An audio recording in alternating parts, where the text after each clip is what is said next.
Hello, everybody, and welcome. December 14th, 2022. This is level 1, lesson 7. I was just saying a little bit before I got going on the recording. What I'm going to focus on in the live lecture today is more on part 2 of lesson 7 for the first level of lessons for full spectrum humans, which actually has 2 parts. So the first part is called the rainbow journey, and I'll go over that in a simplified manner. It's worth it to delve. I say this all the time. If you're not formally enrolled yet in the class to be able to get the teachable lessons, it's worth it to delve because there's only so much time and focus that I have to be able to talk about these topics. So the first part is the rainbow journey, or basically why I'm always very focused on the rainbow. Grab my rainbow sculpture. Wait, it's around here somewhere. Here we go. Maybe it's on the table right behind me. I'm sorry, I don't know where my flying rainbow is on. Yes, hold on one second.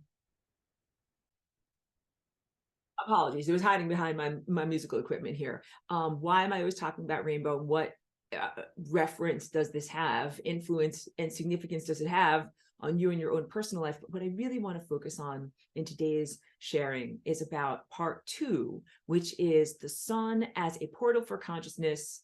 What is happening when you go through the singularity, or the doorway to infinity that is at the center of the sun? What is it like to travel as a stellar impulse, how experts do star travel? So that is the real meat and potatoes for today, even though please know that what you have is amazing. There's a lot of nourishment in lesson 7. So, and also lesson 7, this is when I talk about Newtonian physics versus Einsteinian physics, and all of that is bringing us, preparing your intellect as a gateway. Just going to drink a little bit here. Thank you so much. Your intellect as a gateway, a gatekeeper, something that determines what levels of information and inspiration are accepted in impulses coming up and down the body. So it's important to address the intellect in terms of what are Newtonian physics, what is the physics of the quantum world or Einstein, and then how do we even move beyond that? But we're really going to focus on how experts do star travel. So first, let me just start off with a little share screen. When I am talking about, so I've got, let me just grab a color. Great, a color you can see. Impulses that come from up here, the higher dimensional, less dense realms, and travel through the higher dimensional levels of your being. So of the full spectrum, red, orange, yellow, green, blue, indigo, violet. Up here, the violet chakra that is at the crown or the top of your head is the fastest moving layer of your being. And also, please don't be too literal, because if this is a cell with the outer cell membrane here and then your inner nuclear membrane here, every single one of your cells has a rainbow from here's violet all the way down to red. I just don't want to take the time because I want to fit in so much stuff, but every entire cell that you have has a chakra structure like this in microcosm in the cellular structure. So although I simplify in my diagrams and I say we have impulses that are coming in from the higher dimensional realms and it's coming in through the top of your head, it's actually coming in to every single cell of your body. And while I'm here, I'm also going to remind you where I made that white dot at the center of your nuclei. Every single cell of your body has a singularity or a doorway to infinity. So you have literally, I'm making so many white dots inside of you, trillions of cellular doorways to infinity. All right. And then if I erase all of those little cellular doorways to infinity, you also have, or if I just emphasize, big fat white dots that are at the convergence point of these vortexes that are the stretching of the fabric of time, space, and consciousness. That is the singularity too. I know I'm moving fast. I hope heads are not exploding. What is the singularity? But wait.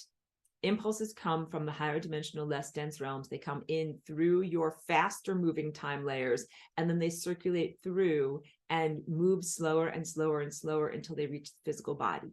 This is the basic journey of the rainbow journey. Then impulses and energy, stimulation from the physical world also comes from this direction and spirals upward, upward, upward through all of the energy centers and chakras of your body, becoming more and more and more refined and focused until kapow, it emerges and goes back to the higher dimensional realms that emitted it. So what that looks like is, here is singularity, here is energy coming out, here it is going through your body, coalescing as matter, having the experience in the journey is solidified, slowed down, and not light, and then being re-energized and returning to light and returning to the singularity. Of course, this is different than my path of light diagrams. This is like the simplified, initiatory way of being able to comprehend this. This is you as a refinery of light. So wait, I'll go back to my face. Key takeaways. Light is on a journey. Key takeaways. Light is consciousness itself.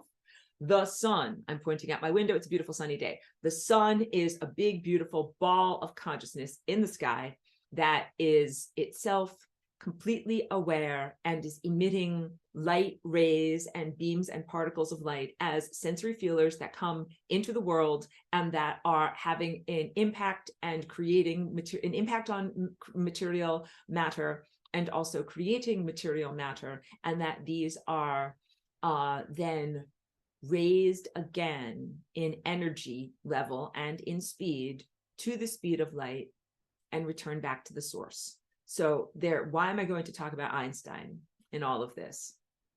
Because Einstein gave a leg up in complexity and generalized holistic comprehension of cosmology, or the story state of how the world is created and upheld, up from Newton.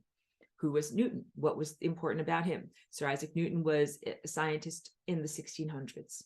He was an important and special person because up to that point, mostly in Western European thought structure, there was what would be called the idea of like superstition or presumptions that are based in spirituality, religion, intuition, and folklore, but not in the observable world. And this led to many, many, many difficulties of people being accused of things that there was no basis for the accusation, that it was just, it was like spiritualism. It was not based in the physicality realm.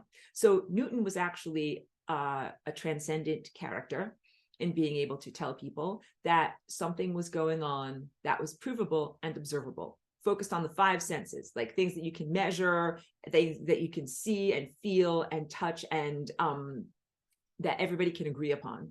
And same thing with the 7 colors of the rainbow: red, orange, yellow, green, blue, indigo, violet. Newton did a ton of experiments that had to do with refracting light.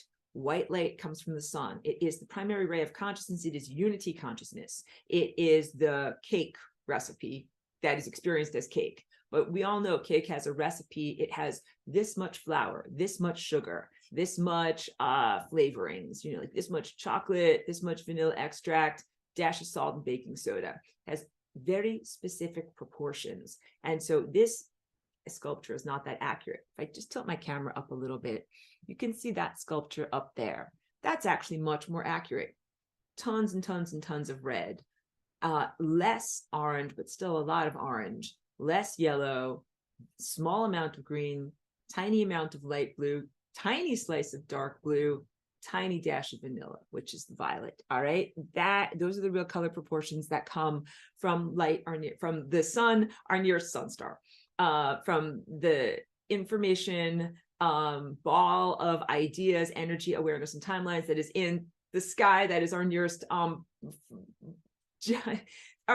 giant ball of floating awareness. That is called the sun, and it emits its own particular recipe. So not all of the cake that comes from the suns is all exactly the same flavor. Different flavors of cake come from different sun stars. And so one star, our star, is kind of yellow green, and other sun stars are sometimes bluish, sometimes reddish. They have different flavors or different balances of the light that comes into them. So I know I'm going fast, to just reorganize our thoughts and reprioritize everything. Light that comes from the sun is the pure light of awareness. It is white light. And also, we were talking about this before class began, it is non-denominational. That means that it is for literally anyone and everyone, from an amoeba or a flatworm to more complex organisms like a human being or a dolphin or a redwood tree, and for the planetary structure herself or itself, that this is the light of awareness that is meant to sustain and to nourish and to guide and enlighten us, for lack of a better word, but to give us good information that helps us to know about our journey and helps us to bring us in the right direction on our journey. That is literally what the sun is doing. And also, spoiler alert, the sun is actually you. The sun is a future version of you. That is who you eventually transform or metamorphose into as you become a being of pure light. So what you are right now is a being of light that is slowed down to becoming less than the speed of light. And in being less than the speed of light, you are not imprisoned. I joke about this, like, here are the prison bars. You're kind of like, oh, I'm a prisoner, like holding on to my prison bars, or like the cells of your body are your cells. No, not at all. Light that has the privilege of going slower than the speed of light. And I talk about this in my Path of Light class. The light that becomes coalesced into matter, either through observership or through the miracle supernatural experience of photosynthesis, it does so intentionally. So it's not like, because I talk about this in Path of Light, the idea, let's diagram this, that the sun or a star emits a bit of light that we call a photon. Let's emit a little bit of light. Let's get a sun star color. Here's, I'm always consistent with this, giant red light, and then here's like a little photon that's yellow, and it's going to come off of here, and it's going to go like this. And that this little beam of light or whatever, it does not get stuck here. If I draw, like some material object, like a box or something like that, it doesn't get stuck. It's not like, oh no, I'm trapped. But that beam of light would have gone on infinitely. Here I go off the edge of your screen and beyond, if it didn't meet and interact with a physical object. But this meeting and interaction with the physical object is actually part of sentience, part of awareness, part of consensuality, intentional, positive, good, not something that is, again, capricious, meaningless, errant, or a trap for light at all. And I have to speak to this. Oh, someone just came in. Chica's in. She's getting into her little dog bed down there. I have to speak to this because many people feel trapped in their bodies. Again, the cells of your bodies. It's people sometimes hate their chakras or feel like their chakras are inherently imprisonment systems. They want to get rid of their chakras. And people also often feel like they don't enjoy their material experience and they want nothing more than to escape. I joke about Calgon, take me away, but I just don't have to even get into that joke at this point. I want to recontextualize our experience of being in the material reality as being the end result of many intentional, positive steps of our journey, and also not the end of our journey. That's what part one about the rainbow journey is all about. That light, which is awareness and photons as feelers that come from the sun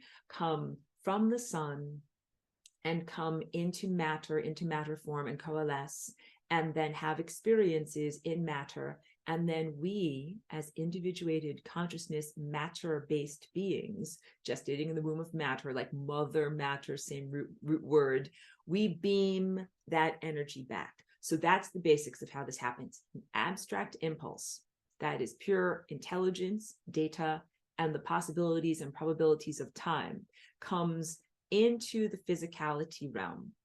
And then it stimulates our chakra system and becomes something that is a physical impulse that we can experience. And then we take also impulses from our external world and we get it going faster and take out extraneous information and focus everything to the most essential aspect of information that we then send back to the sun.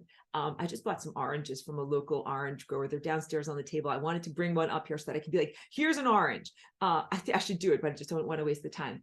Imagine I'm holding an orange. Here's an orange. And this orange is the end result of a conversation that a tree had with the sun over the course of a year, because oranges take a long time to gestate on the tree.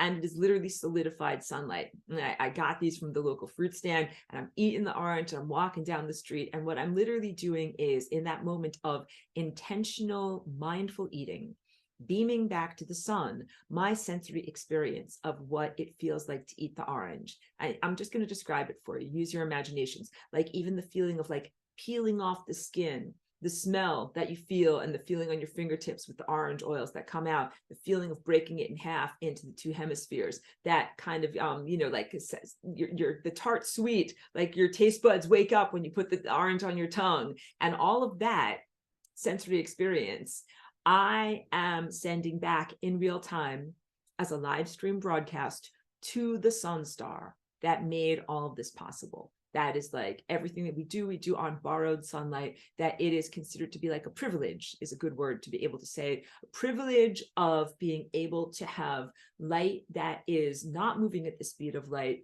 that can interact in all of these material forces and phenomena, and have the experience of taste and taste buds to then be able to beam back to the sun. And then the sun gets a very clear image, like a real-time first-person experience of like, oh, like that's an organism walking around in a gravitational, context, eating a beautiful orange and sending it back to me. And believe me, earthworms are doing this too. They're like, whatever, eating leaf litters or whatever piles of garbage. They're like, oh, this decomposing leaf matter tastes so good, I'm going to beam it back to the sun. But for real, that's what they're doing. I don't have to get into it. Dung beetles eating a pile of delicious dung, and get very silly sometimes. Also, I hope it's not distracting, but I designed this shirt. It's a new shirt, and I hope that it doesn't look like anatomically inappropriate for me to be wearing it on camera. Now that I look at it on camera, I'm like, is that anatomically inappropriate? And I don't mean to be distracting from it, but you guys have to just give me feedback about whether or not that this shirt is it a go or a no-go. I just have to really figure that out. It's the first time I've worn this shirt. And I keep looking at it and I'm like, I do not know if that is coming across the way that I actually designed it on the design template. A little bit late for me to be considering that now. All of these things are the phenomena that arise from the privilege of being able to be in physical embodiment. Coming into materiality is not the end of the journey. Generating or uplifting an impulse back to the speed of light is the culmination of the journey. So half of the journey is from light impulse, pure potential, ephemeral, non-tangible, pure potential, into potentiated materiality, then from materiality back into a ephemeral form that can be transmitted to the sun and to the stars. Joanne is affirming to me. She says it has beautiful feminine quality. That's good. Thank you for that. Thank you for that confirmation, for helping me to get over my questions of how my design looks on the torso, especially on camera. So we have these experiences like an orange is a solidified analog object. How do I transmit this back to the sun? Because the sun is technically 93 million miles away. It is far away in space, and it is far away in time, in the sense of how long would it take for you to walk 93 million miles? How long does it take for you in a spaceship to fly to the sun? How long does it take for a particle of light moving at the speed of light to go from either Earth to the sun or from the sun to Earth? So the answer to that is roughly 8 minutes. Like light. So, okay, the speed of light is 186,000 miles per second. And that is the 8 minutes that it takes from a photon that is emitted from the sun to actually travel across space to be able to get to the surface of our planet, where you either feel it as something that warms your skin or see it as something that goes in and it stimulates the retina of your eye, or it might have done so over the course of a year and then coalesced as the solidified light that we know is a beautiful fruit like an orange. But in the larger context, beyond the limits of either Newtonian or quantum physics, light can move faster than the speed of light. So all of this is like super fast. Fast forward on part one of this lesson, Sir Isaac Newton gave a leg up to the superstitious people of the 1600s that thought that, you got the plague from witches or from a black cat crossing your path or something like that. He was like, no, let's do science experiments. Let's actually look at what's going on in the physical world and come up with a codified, formalized level of being able to look at the world and equations that describe everything. And this is what we know as physics. All right, physics of the physical world. Then Einstein came along in the early 1900s, and he was like, those rules are great, and they definitely describe the accurate behavior of something like a bowling ball or a giant, whatever, a planet on its orbit going through the sky, or a feather falling through the atmosphere. but does not accurately describe something at the atomic or subatomic level, because when you get to the level of an atom, just go and draw this out really fast. Clear this all out. Get a color you can see. This is an atom. So here's the nucleus of the atom, and here is the first electron shell. And this big giant blue dot, not drawn to scale, is an electron. And this electron, this is a subatomic particle. It actually can be any place within this electron shell, but it's not definable to be in one particular place. So although I drew this as being here, it's not actually here. It has a tiny potential to be there, but it could also be here, here, here, here, here, and all these other places. And so Einstein gave humanity a way of comprehending and perceiving the atomic structure and the behavior of subatomic particles as being probability fields or clouds of probability. It's like saying this. I'm drinking some of my superfood smoothie coffee here. This is what I got over here, guys. Hold on a minute. In my house, there is a probability, a very strong likelihood that I'll be here in my art and music studio. It's like 99% of Aurora's time is spent in the art and music studio, but a tiny proportion of my time might be spent in the garage doing laundry. A tiny proportion of my time might be spent, standing at the kitchen sink, washing out my coffee cup or something like that. So if we say my house is like the atom, and I'm an electron, this is my probability cloud, there's a strong likelihood of where I will be, but there are also lesser likelihoods of other positions that I will be in. And the key takeaway is that your observership, or anybody's observership, actually looking through like an imagined tiny microscope at the behavior of an electron or a tiny little aurora in a tiny little house, is what collapses that waveform into experience. So until you actually look inside of my little house and see, am I in my studio making artwork, or am I washing out my coffee cup at the sink, or am I getting my laundry out of the washing machine in the garage? Until you actually look and see, I could be in any of these positions. So all of the perception and description of reality that is happening at the subatomic level happens in terms of probability structures and likelihoods, as opposed to a bowling ball. Like the bowling ball is point A to point B, and you know exactly where it is going along on its journey. And same thing with the orbit of the sun or the orbit of Jupiter or something like that. And there's been a dualistic battle since these two different forms of perception have been available to humanity. The conflict of Newtonian physics versus quantum physics, the rules that define what is happening to big, large, visible objects in dualistic opposition to the rules that define what is happening to tiny, tiny, tiny little objects. These are both objects in reality, but they appear to have vastly different behaviors. And Einstein was greater expandedness of human cognitive ability and perception, however, also gave a couple of diminishments. Whatever, the turkey is a little dry. It's like, you got your wish for a turkey sandwich, but the turkey is a little dry. Those are my various different jokes. Got your wish for expanded, greater levels of empowerment in comprehending quantum physics and what's really happening in terms of the creation of matter. And also it gave humanity the ironic, not so fun part of the gift, which is the presumption that nothing can go faster than the speed of light, because that is also part of Einstein's structure of the cosmos and descriptive nature of what is happening in the cosmos. That basically, in Einstein's equations, you have matter versus light, and my face is the equal sign. Matter on this side, light on this side, and the two are like a seesaw in constant dualistic opposition, and that you can never get faster than the speed of light. But that's different than what I was just telling you about the rainbow journey, which is pure spiritual truth, that you come here as an impulse of light, you become slower than light, you're embodied as matter. You're not stuck. It's not a trap. You should not feel like it's not fair and I don't like it. It's good. It's what you want, but you're not stuck here. So what it is now time is to level up beyond the limitations or inherent presumptions that are limiting, about the viewpoint that Einstein gave to humanity, and to recognize that you can go faster than the speed of light. You can reascend or get matter to go as fast as light again. And also that there is not a limitation in terms of how fast light is moving from point A to point B in the cosmos. So let's draw, here is the giant, I have to change colors. You can tell me in my colors because it'll just be a lot easier to understand.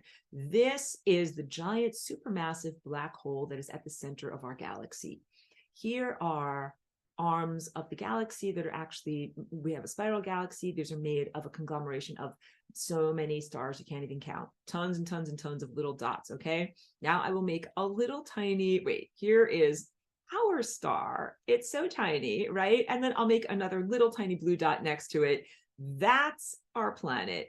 And objects not drawn to scale. We are far away from the galactic center. The galactic center is the center of intelligence. That is tap, tap, tap, the great conductor of this entire symphony that is known as the Milky Way. Think of it as a larger time animal, meta, overarching organism and state of organized awareness that is known as our galaxy. And the galaxy is held together by this supermassive and also reads supergravitational object that is at the center of the galaxy that has a lot of stick-togetherness about it. And that is what holds all of these musicians together in concert playing their music.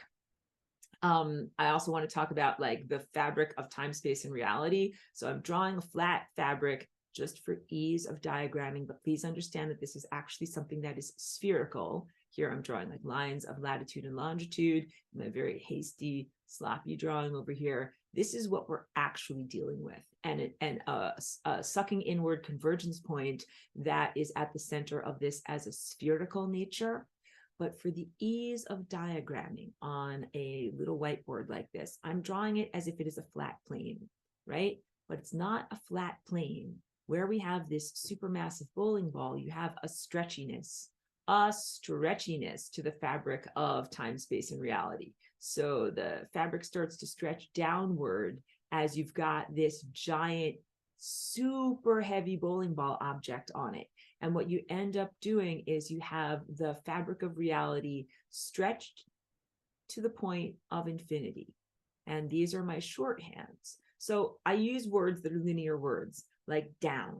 And I draw this as if it is a flat plane. And you're imagining like a literal heavy bowling ball that stretches something and goes down. But it is really a stretching inward. It is really a stretching and deformation of the tapestry of space, time, and consciousness inward, inward, inward by this super gravitational object that is known as a black hole. All of this relates to what is singularity or the singularity. So singularity is what happens when we take this diagram only of space, time, and consciousness. It is a weaving together of time and space because it takes time to go across space. And when you put an impulse or something heavy on top of that fabric, it stretches it and stretches it and stretches it. If you put something infinitely heavy on top of that fabric, it stretches it in infinite amount.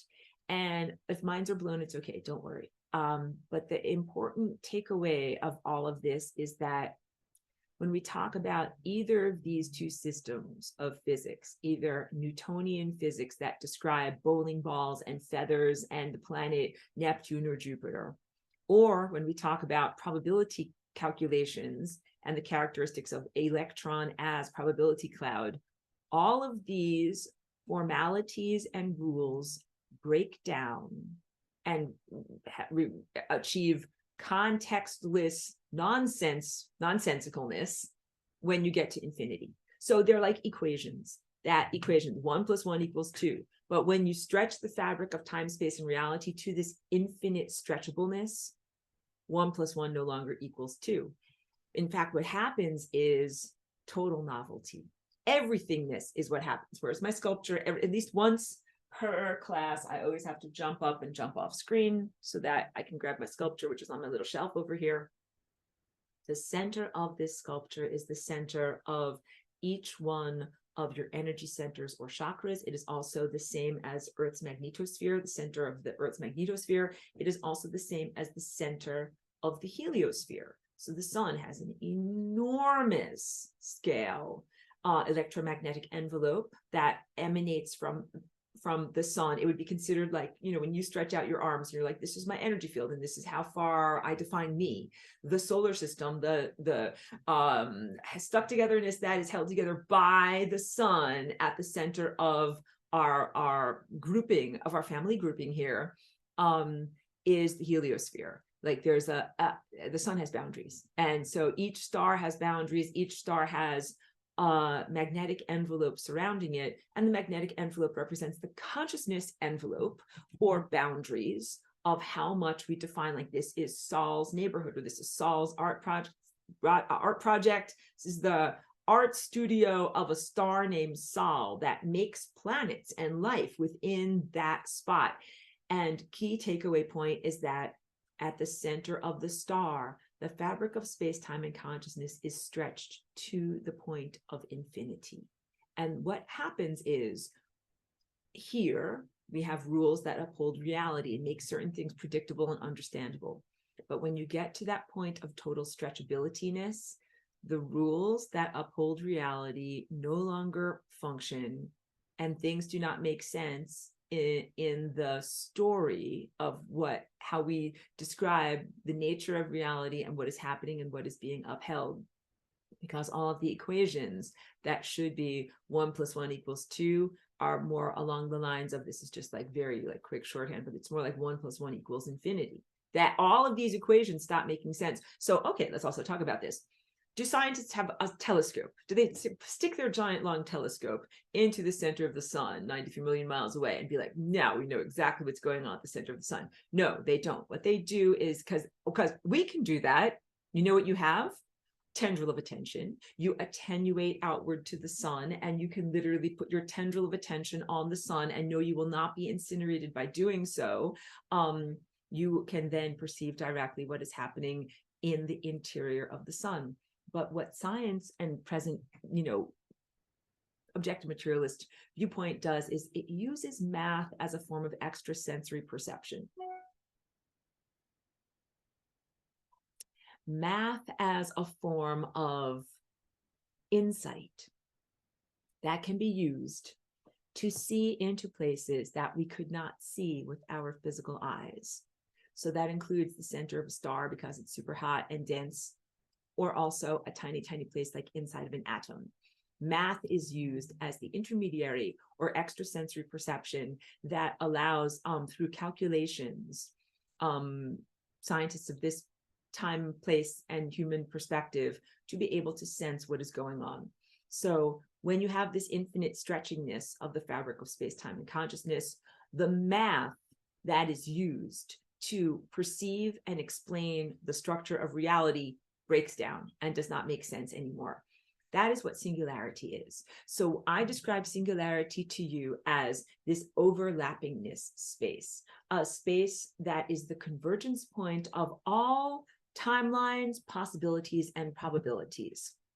It is literally, if timelines are like different versions of reality or narrative storylines of reality, this is the place where all of those different versions of reality all line up and overlap and cross and converge with one another. It literally means everything is happening there. Everything is happening, even things that seem to be in conflict, like an event happened and it didn't happen. The number was 1, but it was also 2 and 5 and 10,000. The thing was and it wasn't. It was round, but it was also square. It's all of these things at the same time, including you and every version of you on your life trajectory. It's every single possible thing that ever could happen happens there. It is infinity, and it is the totality of knowingness, the totality of energy, and the totality of potential of what can happen in the world.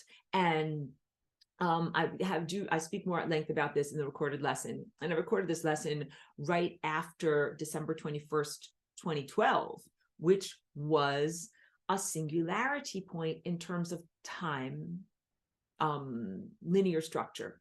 And I talked a lot about Terence McKenna. So here I'm just going to spend a few minutes. I'm looking at my clock. I'm talking so fast, I'm drinking decaf, in order to get in all this information to you. But I want to do shout out about Terence McKenna. Great thinker, not a total endorsement of everything that he was as a person, although I think that he was a very extraordinary individual, and not a total endorsement for everyone to like take giant amounts of magic mushrooms. Again, please do what is right for your own brain and your own neurology. And I like don't do things like that. But not that I have anything against that. Terence McKenna wrote a program for the computer that is called Time Wave Zero. He wrote it in the 1980s when computers and having a home computer was actually a relatively unusual object. Not everybody had home computers then. There was not connectivity on the worldwide internet as there is now. And most computers were extremely large, ponderous apparatuses and very expensive to run. He had a computer and used his early amazing software writing skills and capabilities to write an algorithm that analyzed and represented different harmonic tendencies and patterns that he called Time Wave Zero, examining historical events over the course of extremely long spans of time, like all of recorded human history, or 5,000 years, or 1,000 years, or 200 years. And he found that there was an algorithm or a harmonic pattern, a big wave, a small wave, a medium-sized wave, whatever was the pattern, that was shown as a fractal in the giant 5,000-year-long time span, in the 2,000-year-long time span, in 200 years, in 2 years, in a day. And that this was an amazing fractal that showed up. And it was also the same time in our human history when the Mayan calendar in the 1980s was just being deciphered. That Mayan hieroglyphics and Mayan representations of math and numbers, and they were incredible mathematicians as a culture, had not yet been, like I said, deciphered or translated into our present language and what is it called, like the Aramaic number system. So it hadn't yet happened yet, but concurrently to Terence McKenna's mind and thought and perception experiments with creating the analog, creating the algorithm called Time Wave Zero, was the discovery of the Mayan work of great time cycles, and that they're described as fractals, kind of like gears within gears within gears, and that they mesh together, and that certain events mesh together and create these complementary harmonic causality structures. And that was also the sense of the culmination of December 21st, 2012, according to the Mayan calendar, which would be a culmination of a grand cycle. And that is also when Terence McKenna calculated it independently of that Mayan information to be a culminative point, meaning that all of these time waves cancel each other out. So all of this music, big, small, oscillations, gyrations, loud, soft, all converged at this moment in time. That was December 21st, 2012. Many people had fear and trepidation about what would happen and what that significance would be. They thought it would be the end of the world, ring the bell, end of the world is nigh, everything is ending, repent now. But that's not what it was, clearly. But many people were fearing that and feeling that leading up to it. The culmination of these time cycles is not the end. It is a moment of pure potential. And I'm going to speak to this now as what happens and how do experts do star travel, and what is my journey like as a non-technological, non-clank metal spaceship flyer through time, space, and consciousness, and through the giant stellar networks. How do experts do star travel?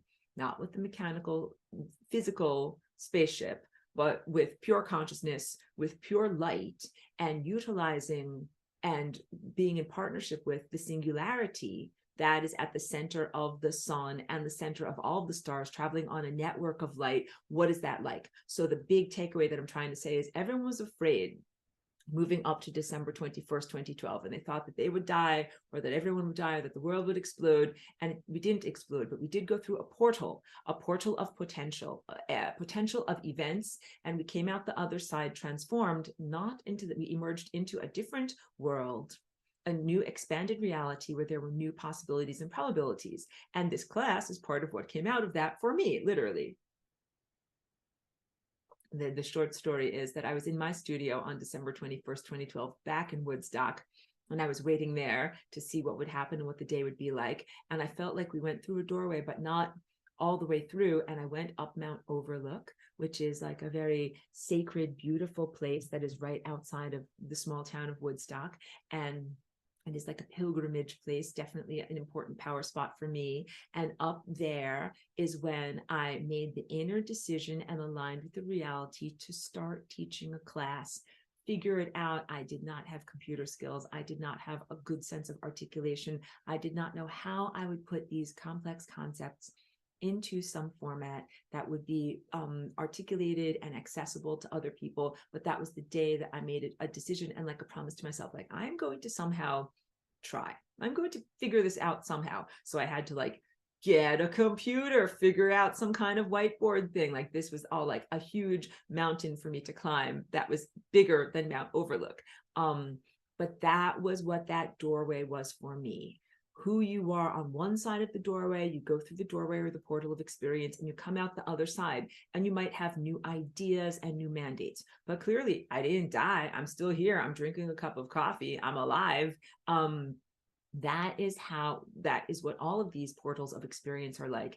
And that is what it is like to travel on the stellar network as an expert who does star travel. Myself and the other forms of life that are truly virtuous virtuosos. This is how we travel. We go through the portals that are at the center of the sun or various different stars. And when you go through the portal, it is death, but it is ego death or death to the temporal self. And also the traveling or transmitting of energy from portal to portal, singularity to singularity, means that you are by necessity traveling faster than the speed of light. So this is how you can begin to comprehend that the limit of 186,000 miles per second, and that's in a vacuum, like not through the atmosphere, and that's in terms of describing like a beam or a particle moving in a linear from point A to point B. Type of experience. But what I'm talking about is the bending and folding of time, space, and consciousness. Should I grab my magical scarf? Hold on a second, guys. Like a magician, I reach to the side and I pull out my magical rainbow scarf that allows me to illustrate. Here's linear time space. Here's point A and here's point B. And here's a little ant walking along the edge and it has to move all the way from point A to point B in order to get to where it wants to go. But what if I bend and fold the fabric of time, space, and consciousness through doing something like flying rainbow lasagna? Then what happens is there is no space between point A and point B. There's actually no space between point A and point B, and there's no time, because space is defined by time. Like it took like this many years for the ant to walk across this, long bridge and get to where it was going. But when there's no space, then there's no time. So there's no distance, actually, in truthfulness, between yourself and the sun. There's actually no distance, no space between the various different stars. Like here's one star and here's another star, and they both have singularity at the center of each star. And that singularity is the same singularity, not multiple singularities. One singularity that is occupying multiple positions, or one singularity that has multiple different doorways or windows. And I think doorway or portal is a good way of being able to describe what is happening in your body, because you have the major chakras, which are all portals to be able to go to the same infinity. You have your cellular structure with all these different infinity points at the nuclei of all of your cells. You even have infinity doorways at the center of every single one of your atoms. That's an uncountable number of doorways, but they all go to the same place. They all go to the same reality structure, which is known as infinity. So really embracing and embodying that truth is so profound that it literally opens up a new dimension and a new way of being able to travel through time and space. So the limitations of Newtonian physics, these are limitations of the mind. It's like you can't go someplace if you don't think it's possible. And then the limitations of quantum physics that come from Einstein and the teachings of the quantum scientists, was a slightly expanded level, a little bit more elbow room, but then increased levels of limitation because there was the sense that you couldn't go faster than the speed of light. Or more accurately, if I describe it in the most accurate terms I can with words, once matter is at the level of being matter, or once light is moving at the speed that makes it something solidified as matter, then the quantum equations say that it would take an infinite amount of energy to speed up that matter, to fast it up again, get it fast to the point that it is moving at the speed of light or greater. So if something is at the speed of light, that's cool. If you're not at the speed of light and you're matter, that's cool. But if you're matter and you want to get back to the speed of light in these equations, that is uncool, because the answer is it would take infinity. It would take an infinite amount of energy to be able to get you back up to that speed. But I am telling you and sharing with you the profound spiritual truth that that place right there is infinity. That is the infinite amount of energy, consciousness, potentiality, and everythingness that is in existence, and that there are trillions of doorways. You have access to it, trillions of doorways for you to access it inside of you. There's a doorway to infinity at Earth's magnetic core. There's a doorway to infinity at the center of our sun. There is a doorway to infinity at many of the multiple magnetic field line crossing places where the magnetosphere and the heliosphere meet and interact. So there are even portals to infinity, not in the center of this structure, but if you could imagine another torus over here, the places where their loops meet and interact. These are amazing truthfulnesses, that sometimes happens just a couple of 100 miles off of the surface of the Earth, or sometimes it happens far out into deep space, much closer to the sun. But those are also doorways to infinity. And the comprehension and embodiment of this, or alignment with the profound nature of the truthfulness of that thought structure, allows you to be able to achieve the speed of light and then travel on a network of pure light. That's what I do as a Aurora, the impulse, the light-based impulse. All right, I want to talk about what that experience is like. So I just did like a glossing over of part one. I really wanted to focus on part two, the singularity, and how experts do star travel. So, and I send out these notes to everyone. So you've got the notes that are in your that are in the email invite for this particular class. Wait. Sorry, taking a moment to scroll. Okay, got that. Good. The life cycle of a star. I think I already talked about that. From nebula, which is the potential for being a star, tons of dust and gas and the ingredients to make cake, but not cake yet, coalescing together and being held together by gravitational forces. Yes, being able to create observable chemical and molecular cascades of events and phenomena that are perceivable to someone like Sir Isaac Newton. Yes. And also a process that is as profound as the moment of conception for biological humans, where sperm meets egg. Yes. So miracles happen, or supernatural occurrences happen when sperm meets egg in the biological moment of procreation. There's not only the proliferation of cells that happen as the end result of that, but there's also the entry of an expansion of consciousness, and that is literally like a miniature sun-star explosion inside of human biology when that moment of conception happens. That moment of profound conception also happens when you have enough of this heat, dust, and gas that is exposed to galactic superwaves, big giant waveforms that are like a song, dun, dun, being played by a giant, enormously intelligent being, dun, dun, that makes the music go out, and it, through cymatics, organizes the dust, heat, and gas into what then coalesces and becomes a sun or a star. That there's enough stuff and it is working in harmonic, concerted movements that are complementary to one another, that it then begins to emit. It becomes a light emitter or a portal for light. Big. That it is not simply something that is I'm squinting and shrugging, a random series of nonsensical occurrences that somehow light comes out of. No, not at all like that. Highly organized, non-random sense of connected occurrences that are consciousness based, that is the life of a star that involves accreting more wisdom and organizational intelligence that then begins to emit light. So literally, a plasma is less organized than beams of light. The star is learning and growing and emitting more light in a more organized fashion than it was prior to its life experiences. So when I'm eating an orange and transmitting that light experience back to the sun is learning and growing. It's like, oh, I sent out that light, a tree made it into an orange, an animal named Aurora ate the orange, and then I learned from the whole experience. Thank you very much for the whole experience. That just organized the sun and the light waves and the data and the information in the sun from being like a mishmash type of plasma into being coherent light forms.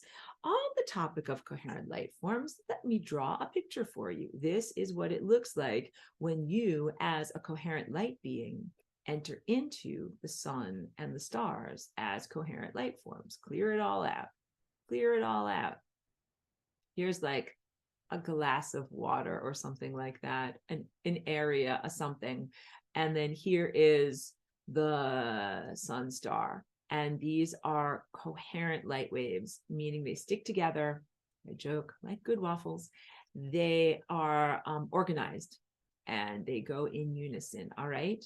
And now let's say this is you. First, I'm going to draw your anthropomorphic form, the famous stick figures. I swear I'm a real artist and I can really draw real anatomy, but I just do things fast for class. And now let me draw, here are some light waves inside of you. And this is your light body. This is your coherent light body. And this is everything that you are cultivating and creating and accreting or accumulating around you through your own wisdom experiences. And when experts do star travel, what you do is travel or interact as this individuated structure into here. And what you end up being is a sea of waveforms like this within a sea of waveforms. I want to draw it so that all the waveforms are coherent. All of the peaks and all of the troughs fit. All of your ups and all of your downs are together. There's actually no difference and no distinction from your individual light waves and the light waves of the ocean of consciousness that totally surround and interpenetrate you. And then when you complete your journey, when you go through the solar portal, you then, you come out the other side, and then this is you on the other side of that experience. And you haven't lost yourself. You haven't stopped being yourself. You have taken with you all of this truthful information that is who you truly are. You stuck together. This is everything that you're doing through the wisdom experiences and self-cultivation of your life. I don't know if I've done for this semester yet the story of the Tibetan Book of the Dead and the Egyptian Book of Coming Forth into Day, but both of those ancient physical societies emphasized that your physical life, your life as a multicellular physical being, is time spent cultivating yourself and cultivating your light body for that moment when you would go into the sun. That you spend your life, like for people here in the United States, this time and place, it's like your goal is to make money. What you're here to do is make money, and that's the goal, purpose of your life. But to ancient Egyptians or to the ancient Tibetan people, the goal was not to make money. Your goal was to make coherent light forms. These are coherent light forms. You are meant to spend time achieving wisdom and cultivating your body so that when it was time for you to go through the solar portal, all of these thought forms and energy waves would stick together. That is what it is to become a master. That is what it is to become an ascended master. That is what the ascension process is. That is what the process of accreting wisdom and light and coherency is all about. So that then when you go through the portal that is known as the sun, and all of these waves are surrounding you like this, you don't fall apart. You don't get destabilized. You don't shake apart like a car that has poor alignment of its tires. You maintain the coherency of your form. So, most of us are familiar with this. If you've ever had a problem with one of the tires of your car, you either had a flat tire or one of your tires that, instead of being in perfect parallel to your other tires, was at a curve, or like this, like maybe you hit an obstacle, it made the wheel get bent. And then when you go down the road, it gets kind of bumpy. And the faster you go, the bumpier it gets. And if you try to drive on the highway, it's like the entire car is shaking apart because it's going too fast, because the wheels are not organized and coherent and moving in concert together. So the wheels or chakras of your body are exactly like the tires on the physical car that you drive going down the road.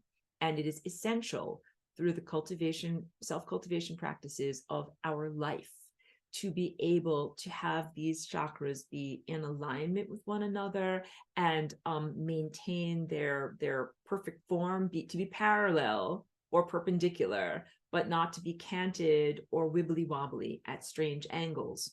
And all of this is so that when you are put on the road, when you're put on the highway of life, which is basically, here is an enormous amount of light. Like, imagine I'm sending light to you. It's going faster and faster and faster, going into you, going into you, going into you. If your chakras are well formed, your thought structures are well formed, your emotional centers are stable, then as that light enters into you, you will maintain your stability, and you will just go faster and faster, and you will be a frictionless perpetual motion machine that is ready to go into these higher levels of reality. But let's say you have problems, either emotional undigested experiences or emotional baggage, stuff that isn't the real you, stuff that you're identifying with, but that's not the real you. Like, I'll just joke with my coffee cup. I'll be like, this is my favorite coffee cup in the whole entire world. I define my identity by this cup and the liquid that is contained within it. I take it with me everywhere. I'm not me without this.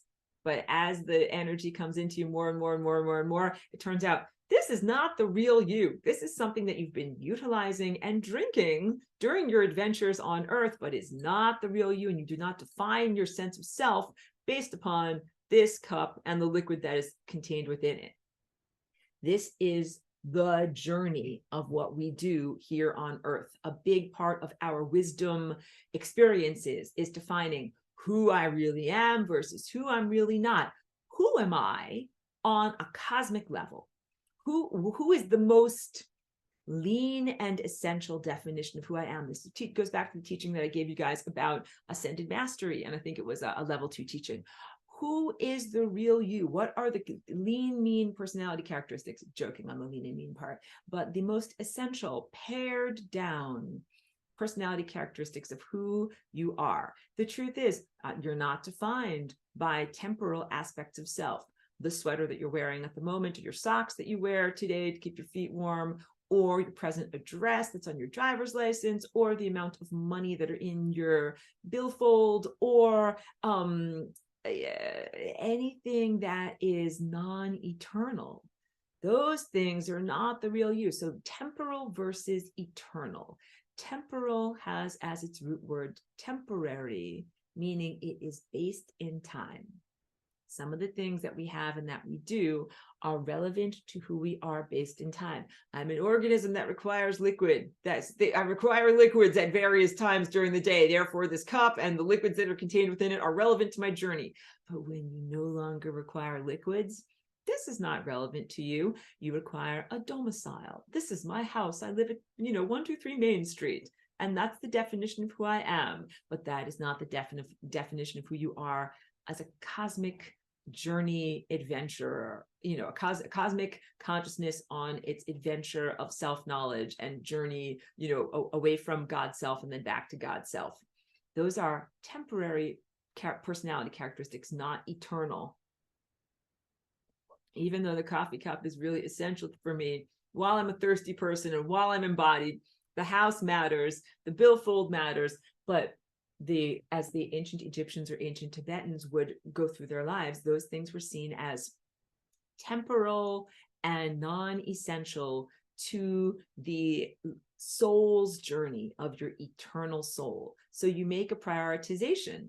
You know, what really matters is the journey of your eternal soul, not something that is merely temporary. So for the way that this, I won't go all into ancient Egypt, but the way that this exemplified in ancient Egypt, and I know it became corrupted or was, not always positive, was the idea of building for a tomb for after your death, after your passage, because the tomb and mummification techniques, that is for your eternal soul. You got it? So this is, but I don't want you to think like, but I should invest everything I've got in building a tomb, because that also became a type of unhealthy mania for that society at that time. What you should do is prioritize fully your spiritual development and the expression of your true personality characteristics as an eternal being.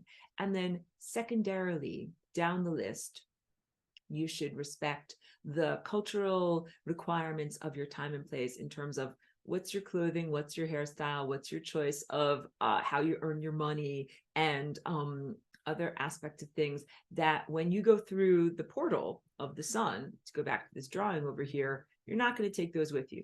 You're not going to take with you your day job. Let's just go over here. I have day jobs. I have gigs. Let's take a different color. Let me just get a different color for us. Let me get dark green. These are like my day job stuff. Like I build websites, and this is my ability to build a website or take care of someone's email funnel or something like that. When those green lines, when you journey into the sun, those green lines, like they don't fit with this cosmic music. They don't actually come through. They actually get disrupted or incinerated or brought into a neutral point. Just here, I'm drawing straight lines. It's just like neutral point. That music goes away. It is a non-transferable skill. So building websites or taking care of email funnels, that is relevant to the cultural context of here and now, but it does not come with you through this portal of experience and then out the other side. So what if you define yourself as, what if you say, my personality is this, my eternal personality is, I am great at organizing people's email funnels. And then you go through the sun and you're like, wait, stop incinerating the vital parts of my personality. Stop. No, I'm joking. But I'm lighthearted in these ways. I hope it sticks with you. Those are not the eternal parts of yourself. Those are skills and characteristics that were acquired for navigating and being successful in life within a particular cultural milieu or context of other people around you, but they are not transferable skills that come with you to whatever is your next cosmic adventure. That's why I said day jobs and gigs. I have day jobs and gigs. Those are not how I define my true nature of myself, even though I'm always, so here's the characteristics of who I truly am. I am still my true self at these culturally relevant contextualizations that are temporal, that I earn money at. I am always honest. I have integrity. I am authentic. I am caring about others. I, work in service for others. I have a balance of giving and receiving. These are like my cosmic personality characteristics. But the particular skill of being able to do a website or an email thing, that is something that I learned here for my jobs here. And that is something that I do not take with me to my next cosmic assignment. But you know what I do take with me? All of this stuff. So I make a big distinction between what I do as an expression of my soul. I do this artwork as an expression of my soul. I do my music and my singing as an expression of my soul. I would do it whether or not I had an audience or appreciation reflected back to me. I would do it whether or not I made money at it or was applauded or encouraged to do it. I do it in the way that like birds fly and fish swim. It is just the defining characteristic of who and what they are. So my eternal personality characteristics, I am very creative, very artistic, orderly, enjoy and embrace seeing beauty and creating beauty and being a part of beauty. And these are universal characteristics that I say, if I was a rock shrimp, or if I was a redwood tree, or if I'm a human, I would exemplify these characteristics through my daily experiences. those characteristics that I described, having integrity, based, creative, based in beauty. Those are these orange lines over here. Those are the true personality characteristics that I cultivate through my embodied multicellular life.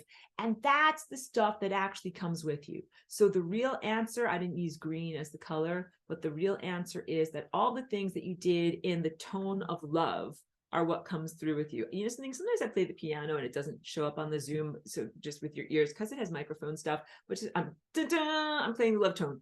Love tone. Everything you do with love is what actually comes with you through the higher dimensional experience of going through a portal and traveling on beams of pure light.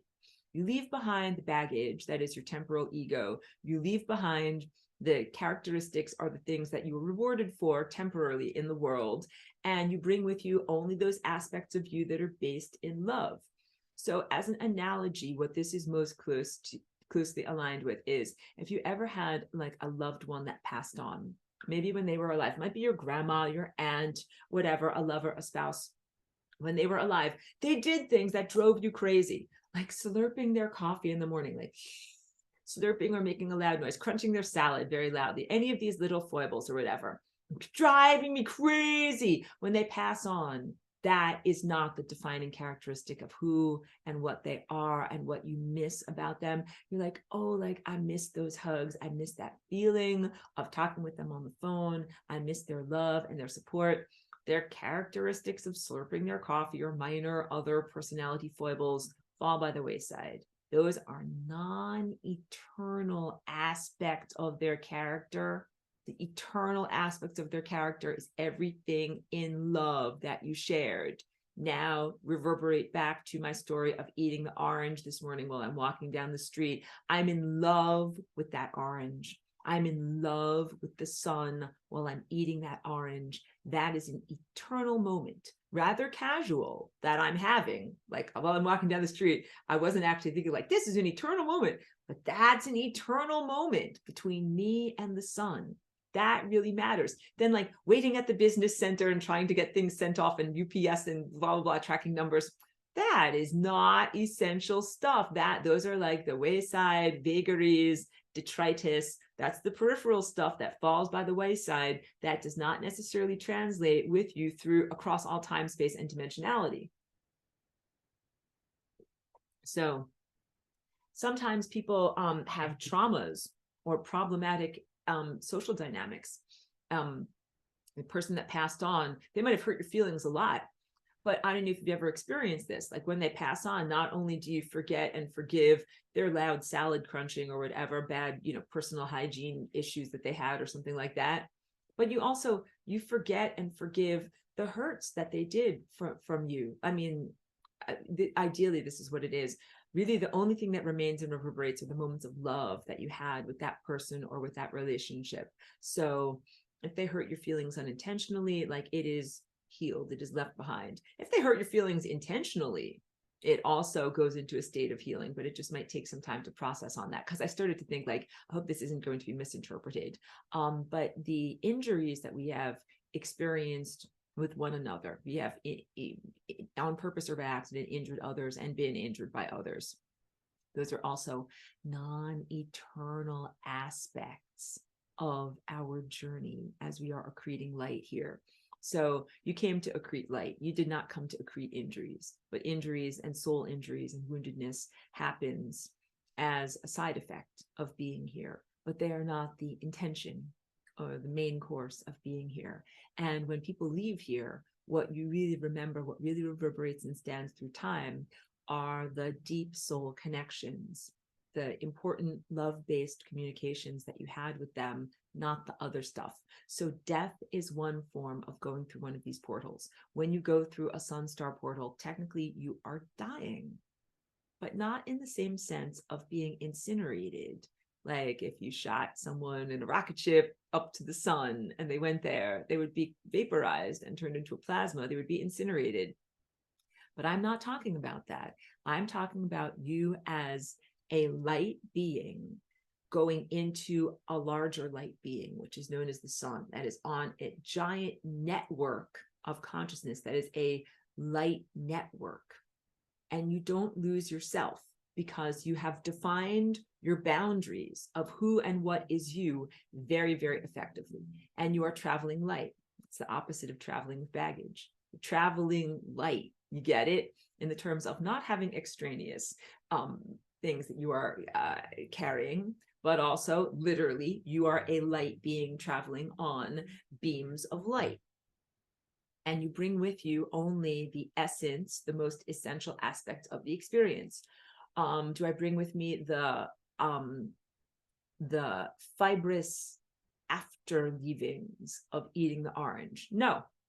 But I do bring like the cellulose structure and the other stuff like that. No, but I do bring with me the taste, the five senses taste experience of ingesting the light that was solidified light in the form of an orange, and the experience of liberating that light in the form of glucose through muscular contraction, walking down the street. I ate the orange, I felt what it felt like, and it made my arms and legs move. That experience is what comes with me. Got it? So this is very, very different than like, let's say a concert, like a rock concert that you go to. You can buy a CD or an album or a tape or whatever. That's like the physical merchandise. That is the memorabilia of going to that show and having the experience. But really the experience is the internalized moment that you take with you eternally, of being in the audience, listening to the music, having it cascade over you. Everyone is around you. Everyone is dancing and having a fun time. That's different. That is the pure abstract experience of going and being submerged in the music, as opposed to a CD or an album that you have that is like, these are the recordings of these songs. That's the thing that I just listened to and that I just experienced. So everything that we want to do in our life, this really does shape up to the priorities of what you do on a moment by moment basis in relationships and relationships dynamics. Have the overarching perspective of love is really what reverberates across time. And this can be a real challenge because people can drive you crazy. Coffee slurping is just not acceptable in our society. So yeah, you will not make friends with loud coffee slurping in the morning, but there's still love there. So you try to focus on the eternal aspects of interactivity and social dynamics, not the things that are temporal, small, that drive you crazy, or just are small annoyances that seem to separate you from someone else emotionally, but really the reverberation between your heart and another living creature's heart is what is eternal. That's like a tall order, because everybody goes to work and various different things drive you crazy about the people around you, or annoy you, or you might have very overt animosity or conflicts with them. The only parts that really come with you when you go through the doorway in the sun are the eternal parts. Now, this relates to what I was talking about as the stages of ascension before pre-fall, before the genetic modification, and what it felt like to become an ascended master from the world that I know, which is known as ancient or concurrent Atlantis, when everybody did their perambulation or ascent of like a sacred mountain. And as you're going up that mountain, you revisit many different interactions and relationships that you had during your life. It's like a retrospective. When you're an artist and you have a retrospective, you're like, here's my first clay sculpture that I ever made as a child. Like, here's my clay elephant. And then here's my giant bronze sculptures that I made as a formal artist later, and everything in between. It is the retrospective of your life, and you are the masterpiece when you are going up this sacred mountain of perambulation, like walking around the sacred mountain. And you revisit certain relationships, and the only thing that you bring with you from these relationships in retrospect is the love that you had between that person. Sometimes there's conflict. Sometimes you re-meet a person on that path and you're like, oh, it's you. And the other person's like, oh, it's you. And they're like, remember, I fought against you, and this happened, and this happened, and this happened. And then the other person is like, and I bow to you because I learned this and that from you. I recognize that I learned this and that was a profound uplift for me and very necessary for me on my journey. and you end up taking with you the significance and the positive profundity of the interactions that you had, even if there was ego conflict. And it takes a huge amount of perspective, getting to light speed to be able to see that when there's interpersonal conflict. Easier when it's like grandma's cookies. Like if you encountered someone that gave you something that was nourishing, positive, fun, uplifting, you'd be like, it's you. And they'd be like, it's you. And you hug each other and you're like, thank you so much. And you gave me those cookies or whatever it was. You made that nice thing for me and it uplifted me so much. That is easier to, those are like some of the easier retrospectives to be able to gain the love from that. And through all of these retrospective perspectives on all these different relationships, you start to build your light body, which is a body that is moving very, very, very, very, very fast at light speed and is coherent. It has a stick togetherness and a cohesive wholeness, like, you know, like an egg that does not have any breaks in it. Like you just are a holistic pattern. And that pattern is music of love tone. And this is the love tone that I played in reality with all of these other amazing musicians. And you end up truly getting so much respect, bow to you from the things that you have done, and also others gain respect and perspective on their life trajectory as they are interacting with you and recognizing the love that was in the relationship there. It's really, really deep stuff. Because again, not all love in relationships has to do with huggy, warm feelings, although sometimes it does. Sometimes it's grandma's cookies, but sometimes it is, oh, you. And there is something that is of love, meaning compassion, learning that happens from sometimes difficult interactions. That's a perspective to keep when we are here in this world where our ascension happens differently and we're still going through this. So please understand and comprehend, like I talked about December 21st, 2012, as a portal, as a going through the singularity. We went through the singularity on December 21st, 2012. A lot of people thought, oh no, I'm gonna die. I'm gonna die. A white knuckle holding on. I'm gonna die. I'm gonna die. You're on the roller coaster. But you didn't die. But you know what? You might have had to let go of or refocus from aspects of self that are not the true self, and to align with or create anew the aspects of you that are the true you. The aspect, the refinery of consciousness that I talk about in part 1 of this lesson, the rainbow journey, is about going from being tilted, wibbly wobbly, or at an angle to being aligned with the true you, the core persona of who you truly are, your personality characteristics that define who you truly are. That is who the sun is. You're the sun. The sun is you. And I always say, spoiler alert, but you know, that is the giant light bulb that goes off in your mind at a certain point of your comprehension. The sun is me and I am the sun. The parts of you that are not really you are the temporal parts of you, things that you did just as an aspect of being submerged in time, or that you did just as part of the cultural milieu, or that you did just as part of a momentary interaction, that are not the defining characteristics, the defining moment of you as an eternal being. And your different flavors, just as the sun and the stars all have different flavors. Our sun is slightly yellow-green. It's a particular flavor of yellow-greenish cake. Maybe we'll call it like lime, meringue lime cake pie. And other stars are blueberry stars. Other stars are cherry stars. They have different colors, different flavor profiles. So as you're going through these portals, go back to this wonderful, amazing drawing over here. As you're going through this portal over here and you're going through this stage of being a light body, individuated sense of self, that is a coherent light form within the larger light form that is known as a sun star, you don't lose your sense of individuation. You don't lose yourself. That is actually the purpose. Oh, sorry, I just pressed something. Back to myself.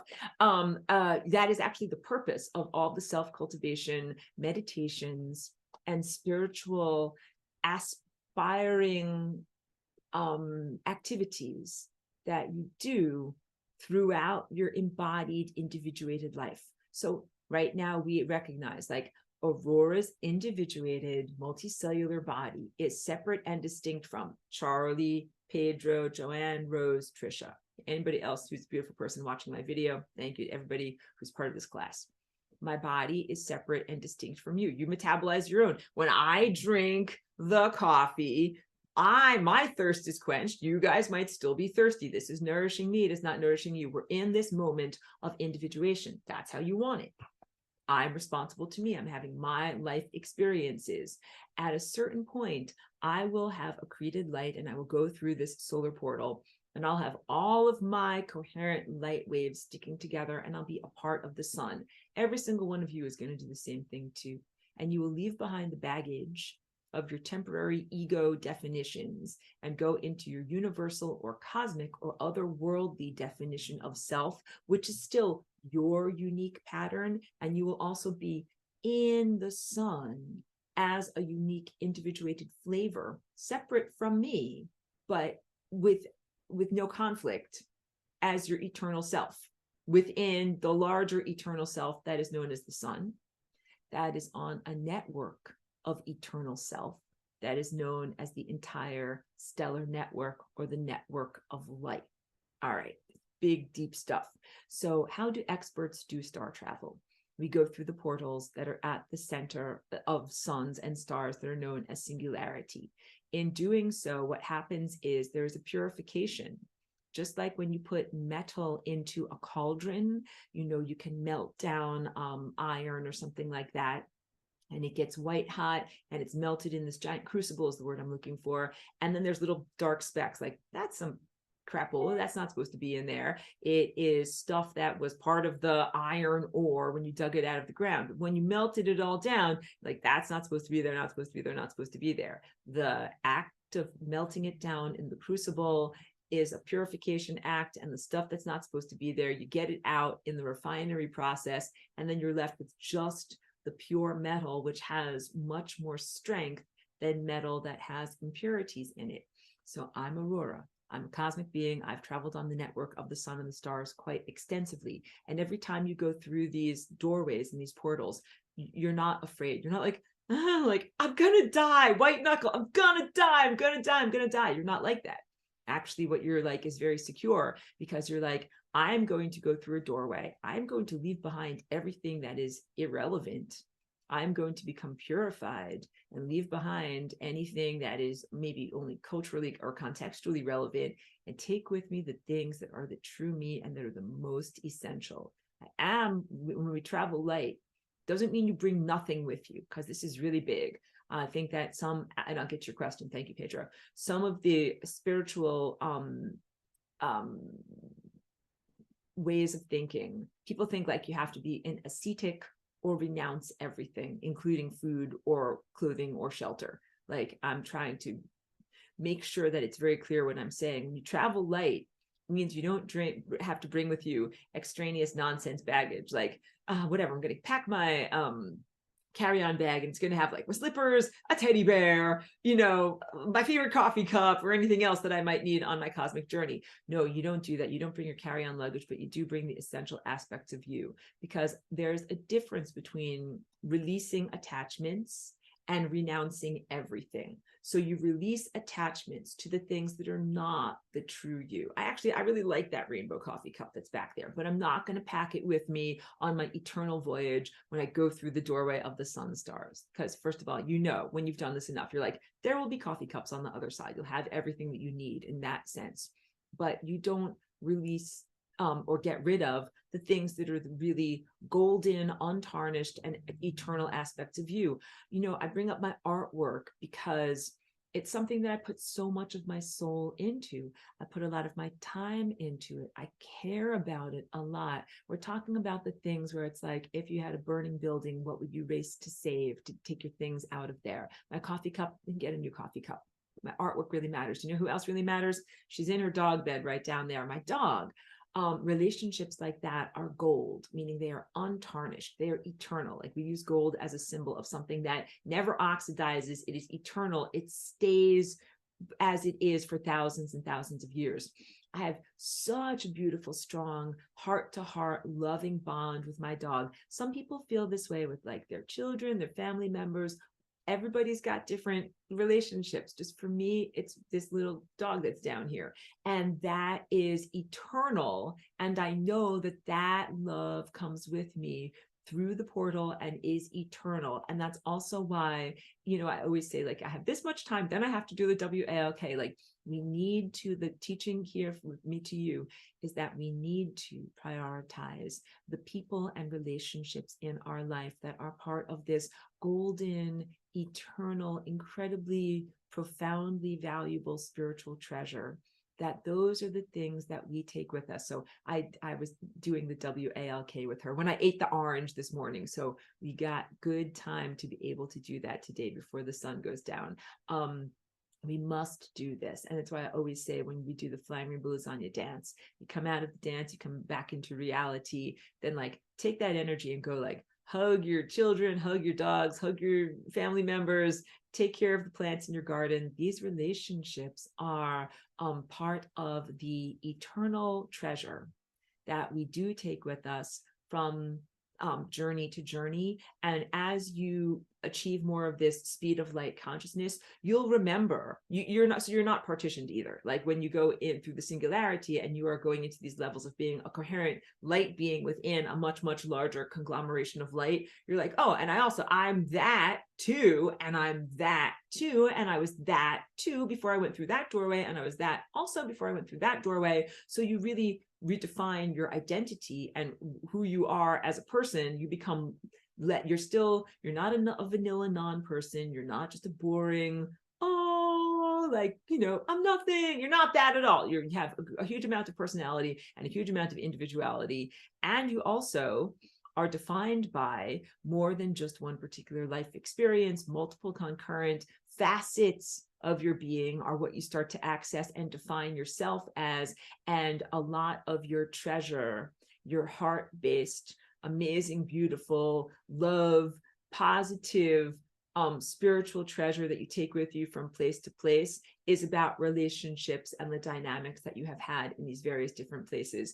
So yes, all of us that are here now, we have all lived in ancient or concurrent Atlantis, and we also have all lived in many other time places that are part of the rectification and the healing and the ascension that is happening right now. So when you go up your sacred mountain and when you are in the process of retrospection, you're not really just looking at what you experienced from this life, but really from many, many, you're a multifaceted being. And you'll be like, so wait, let me put down my coffee cup here.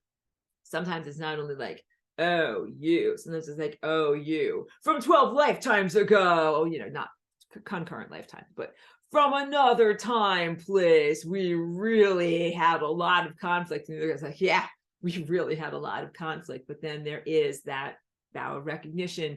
I learned from you and you learned from me. And those are, they're amazing internalizations of the profoundness of what we're experiencing. So wait. Let me go to this question. Pedro, thank you for being here. And Pedro says, when you sleep and dream, where is your consciousness? Beautiful question. Wait, let me get fortified with a little bit of my superfood here. There's different levels of sleeping and dreaming, which is why I have to get fortified. So some sleep cycles and some dreams are merely the fragmentation of the human brain and perception organizing itself and quote unquote putting groceries away. So here's how your brain is structured in basic neuroscience and neurochemistry. During the day, you have tons and tons of stimulation. It's like getting groceries. You get all sorts of different things. You come home with packages and bags, and you put everything down on the kitchen table and on the kitchen counter, and you've got everything. And when you go to sleep at night, that is when your brain actually has time, because your brain is not busy coordinating, like my elbow is moving and then my liver is doing stuff and then my kneecap is moving. Like your brain has to do a lot of stuff to coordinate everything about your body and where you are in time space and what you're doing. When you're lying down in bed and you're just comfy and cozy and you don't have to move your elbow or your kneecap, and your body's like, now I can put away all of those groceries that I experienced. And so the brain then sorts through all of your daily experiences. And it's like, yep, cans of tomato sauce, going to put you away. These are short-term memories going into long-term storage. We're going to put these cans away in the pantry over here. Oh, this important stuff over here, we're going to put that in the freezer. That's where that belongs over here. This is garbage. This is trash. We're throwing that away, whatever. These are the carrot tops, the radish tops. We're going to throw those in the compost heap. Things that the brain clears out, stuff that you don't need. You know what's something that you don't need? Like the confirmation code that your bank sent you in text message, like 7743639. I don't need to remember that for forever. My brain will clear that out.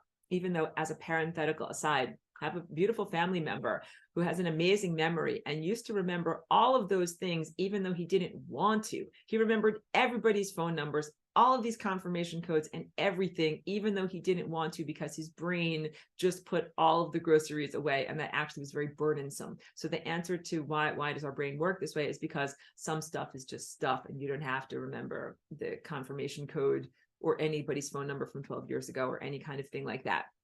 So the brain makes very clear processing estimations, important stuff versus not important stuff, chuck it out the window, versus important stuff. Short-term memories go into long-term storage. That's like, I read and studied up for this test, and now it's going into long-term storage, and it's going to be there when I want to access it later.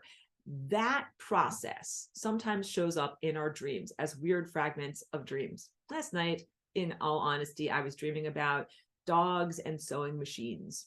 And I know that that is detritus. That brain was going through its groceries, and we were talking about sewing machines. We were thinking about dogs, and Cheeky's always in my dreams somewhere. That's what that was. And I can tell that about myself because I remembered the conversation about sewing machines, and I know that my dog is always on my mind, and she shows up in my dreams quite often.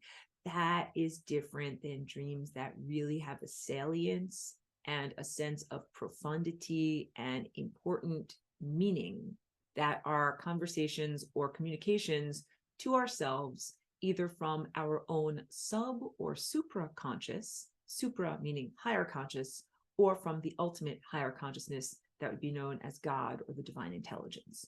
Those dreams have a heart resonance, like you feel it, often have very, very big details, like my dream with the sewing machines last night. I kind of remember what the sewing machines look like, but I couldn't see every single detail on it. But when you have one of these really important dreams, you see every single detail. You see the pores of a person's skin. You see dust motes floating in the sky. You see everything that is so detail oriented and meaningful, and you know that it matters, and those details stick with you over many years. I'm sure every single person that's watching this video can think about at least one dream that they had in their life.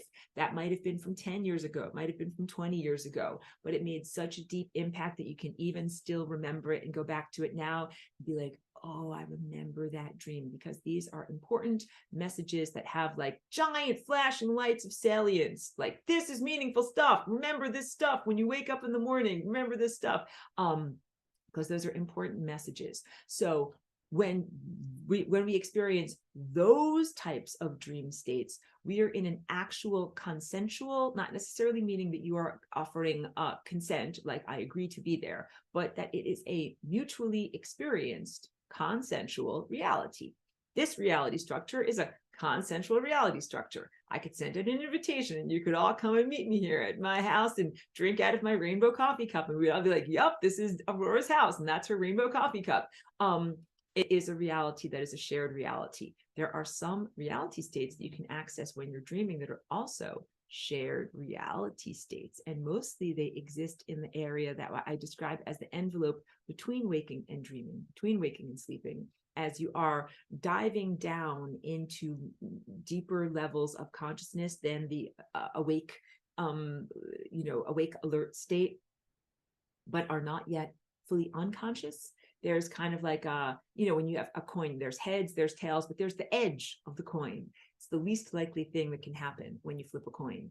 There's the edge between daily waking consciousness and total unconsciousness, or a different dream state entirely when your mind is doing something different.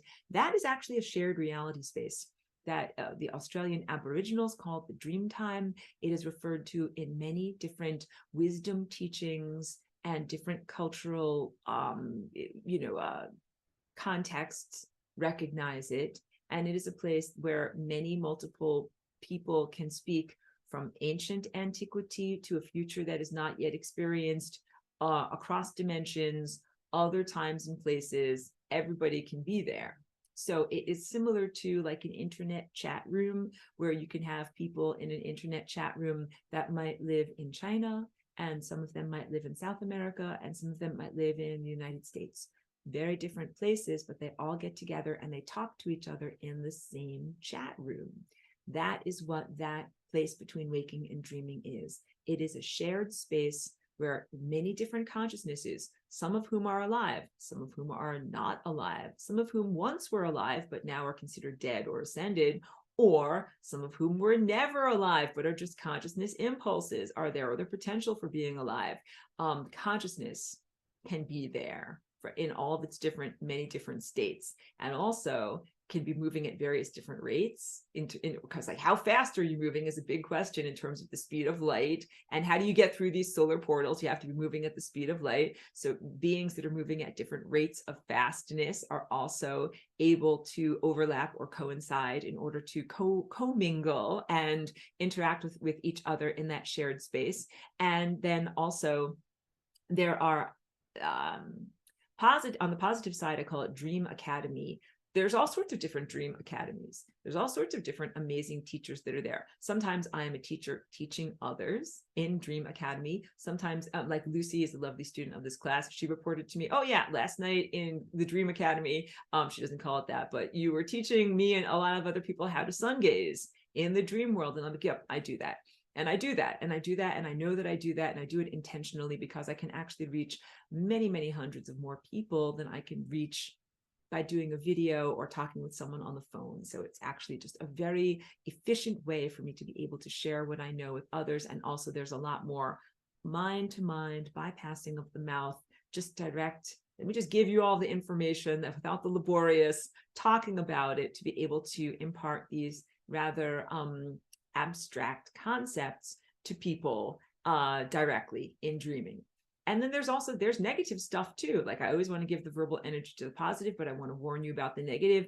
There's negative stuff too, that there are organizations and other power abusers that are like, oh yeah, like we're going to mess with other people, maybe try to control them or harm them or be violent towards them or lie to them or do something like that. Those in an organized, both as an individual criminals and criminal syndicates also exist in the shared dream state. And I would be remiss in my responsibilities if I did not caution you in that space, in entering into that space. Generally, you can expect what you send out comes back to you, and you align with like attracts like, generally. And also sometimes there's unfair stuff. Please protect yourself, and do not ever be a victim or present yourself for abuse to any of these negative consciousnesses that would love to either harm, consume, or in another way misdirect you on your journey. Because it is possible. I've had dreams that were totally fallacious, like they're full of fallacies is what I'm trying to say. Because I woke up and I was like, it was a profound, impactful dream. I remembered all the details from it. And as I'm going over it, because I have to keep a detailed dream journal, I'm like, oh, writing it down. That part's a lie. That part's definitely a lie. That's a misprojection. That would never happen. So there are some manipulators or negative consciousnesses that are also active in the dream state. So boy, it takes a whole lot of personal strength and discernment to be able to be in the dream state and emerge from there with your memories intact, and then assess what you have experienced there. Hold on, let me just drink a little bit and also fortified, and let me just talk one more thing.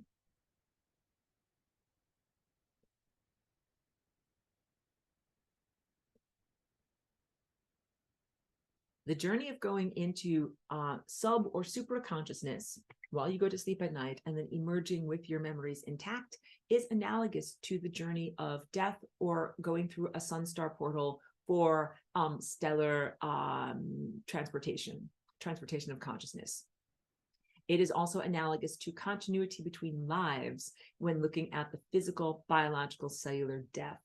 So cultures like the ancient Tibetans that wrote the Tibetan Book of the Dead, they literally observed the passage of souls between the transit of souls between many different multiple lifetimes, and were able to see exited life here, re-entered life here, and had continuity of consciousness, meaning I remember who I was. My name was this. I lived at this address. Then I died with my physical body, but I remembered who I was as a soul. Then I came into this new physical embodiment, and I still remembered who I was as a soul. So these are the sense of various different incarnated great teachers, and they might have a relic like, was this your wand from when you were this guy? Yep, that was my wand. I was that guy over there. And now I'm this little tiny baby over here, but I recognize the tool or the wand or the instrument that was there. And they're able to maintain continuity of consciousness. So continuity of consciousness is a direct result of the self-cultivation and meditation techniques and mindfulness. And it also relates to lucid dreaming. And lucid dreaming is not only when you are awake, when you are aware of yourself as your true self, when you are in your dreams. It is also the capacity to scoop up information from your dreams and actually like put it in your pocket and take it with you even when you wake up in the morning, because that's tough, because a lot of the time there's dream partitions where you go to sleep, kind of forget who you are, do and experience a lot of different stuff, and then you kind of leave it behind, wake up in the morning, and it's back to life, back to reality. That's an old song. Drink your coffee, get up, get in your car, and go to work. And often our daily world is so fragmented, and you're so busy all the time that your dreaming is just putting away groceries at night. It's not necessarily sitting on a mountaintop and then peacefully being able to do these things. They're like dolphin dives. How do dolphins sleep?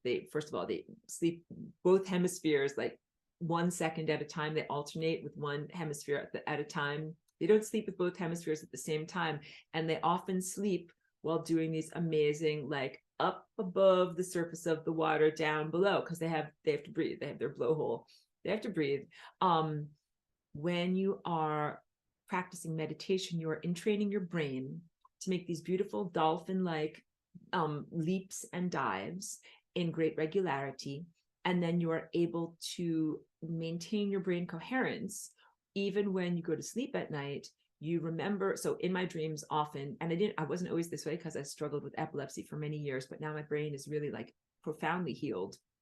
When I go to sleep at night now, I keep a dream journal. I remember my dreams. And also I remember that I'm Aurora. Like when someone asks me in my dreams, like, what's your name? I say to them, like, I'm Aurora. Or sometimes I walk up to people in my dream and I'm like, hi guys, like, I'm Aurora. Let's do stuff together. And so I know who I am. I know what's going on. And a lot of the time I know that I'm in a dream because we might be at a restaurant and we're at a restaurant and I'm like, but I'm wearing my pajamas. And they're like, don't worry. I'm like, of course not. Like, it's a dream. Let's just move on. So it's kind of like that. Like you recognize that you're in a non-real reality, but you still remember who you are. And then being able to jump back up above the surface of the water into daytime waking consciousness, remembering the information and the activities and the interactions that you had when you were in the dream state at night. And so all of that is practice and muscle building for exercise for when you actually do the spiritual marathon, which is when you either die or ascend. When you're not with your multicellular body, you're completely changing and redefining the container that you have for your consciousness. Going through the sun and the stars on the stellar network is very similar. Like you go through, you are not bringing your container with you. So I went through the sun and the stars and came into this container by using the flying rainbow lasagna oscillating maneuver, but I didn't bring the container with me. That's very big. And I talk about this too. Like when you guys meet me in another time, place, or context, you will know me by my energy field, my energy signature, my aspects of lightheartedness and rainbow organization and extreme creativity. Like you'll know me by my eternal personality characteristics and by my soul signature, not necessarily because I have the same shaped face that you know me from this video here now. So that's really big and important. Like right now, we tend to imprint upon people's faces as their identity signature to be able to say, who are you? And how, you're different than someone else. You're talking and you're different from somebody else. Who are you? Face. And that's pretty much because of our neurological wiring and the way that we perceive the world. But for dog, it is smell. Dog is like, I smell you. I recognize your smell. I know who and what you are. And my dog did something amazing the other day of like smelling someone that we hadn't met from 5 years ago. but she smelled them coming out their front door and ran over to say hi. And I didn't even know that that person was someone that we knew. So dogs remember your smell. They have great memories and complex capacities to be able to know who you are based on what you smell like. But for us, the individuation is what a person actually looks like. And please know that I am I'm my true self, whether I'm in this container with this face or whether I'm not in this container with this face, whether I look like one of my paintings, where I might look like this over here, or I might look like this over here, but you'll know me and you'll recognize me. And you, in your own way, will have your own unique energy signature, the unique song of you. Dun, dun. It's a song of Charlie B. It's a song of Pedro Rose. And it's the song of who you are, and it's eternal. It's the eternal song of who you are, and you're not defined by your hairstyle or your physical location or the work that you do in the world, but you are defined by your personality characteristics. I have to go in 5 minutes. I know I've been moving at a very, very fast rate, but I definitely want to make sure that I open the floor to any questions or comments or further clarity that needs to happen. But I know I'm just moving at a very fast rate at trying to get this all through to you. The journey of going through one of these singularity portals is miraculous. It is positive. It is something to be looked at as like the adventure of a soul lifetime, not white knuckle. I'm afraid. It's not like that at all. It is like yeehaw, like the most exhilarating, amazing thing. You know that you take with you everything that is eternal and that cannot be tarnished or melted. Know that it sticks with you. Everything that's really important, everything that is truly valorous and heroic and loving that you have ever done stays with you as the real you. And you know what doesn't come with you? Your tendency to slurp your coffee or leave your dirty socks in the living room or any other whatever minor annoyance or bad habit, or even slights and trespasses that you might have done to other people. You're not defined by that. You are defined by the very real, loving, courageous, and valorous things that you do throughout your life. Those are the things that are intentional. And by the love that you have intentionally cultivated with other, special relationships in your life. Like love doesn't happen by accident. Like whatever, your garden mostly doesn't happen by accident. It happens because like you intentionally planted plants there and you intentionally watered it and you intentionally got rid of the weeds and you intentionally fertilized it. Like real loving relationships, like between me and my dog, like we do stuff together, we talk with each other, we have a morning meeting where we talk about our feelings. Like I'm telling you, none of this is verbal, but we do all of these things together. I'm sure you do similar things with people in your life that matter, or organisms that matter in your life to you, or your garden. Go outside. Who's growing? Who's thirsty? Who's got aphids? Who's got problems? Taking care of everyone. These are intentional things that happen. These are relationships that are so valuable and valued. They are not by accident. And we put time and effort into cultivating them. Those are the things that are worth prioritizing. And those are the things that truly have a lasting impact on our soul's journey. And then, yes, sometimes there are some relationships that are really fraught or difficult or challenging, or there's friction. Please don't throw them out the window thinking that like that's just the temporal and not the eternal. It might also be very significant and very profound, even though there's friction and turmoil and other things like that. But just when you're not at light speed, you're like, this is just a pile of poop, and this does not seem like what it's supposed to be. But when you get up to light speed, both participants in the relationship see the larger scale perspective. And that's what it is to go through the stellar network. So if everybody was going on the stellar network and nobody did clank, clank metal spaceships, and you went from point A to point B through the bending and folding of time, space, and consciousness, you would continually emerge as a purified being, knowing your true self. In the words eternal grandeur are very beautiful. The eternal untarnished aspects of yourself are what you would bring with you, and that is also whom you would meet on your journeys. That's the ideal pristine state of the world that we wish to be a part of.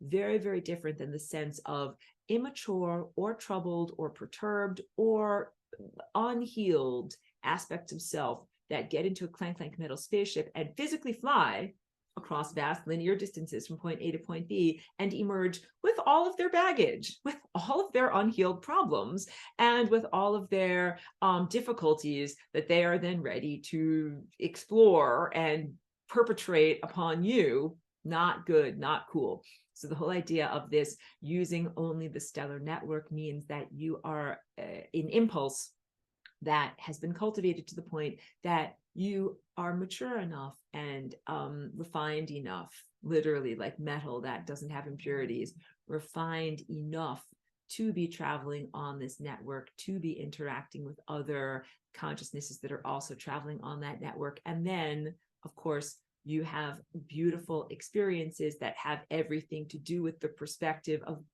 of being that your eternal self, your eternal self. And it's an amazing level of freedom. Like, I'm not at odds with my temporal self here, and I try to make my temporal self as much like my eternal self as possible. That's why I wear rainbows all the time. It's why I'm lighthearted. It's why I do art and music and creativity and all these things. And, you know, everybody knows me from these ways, so I'm not in conflict. But when you are in your eternal self,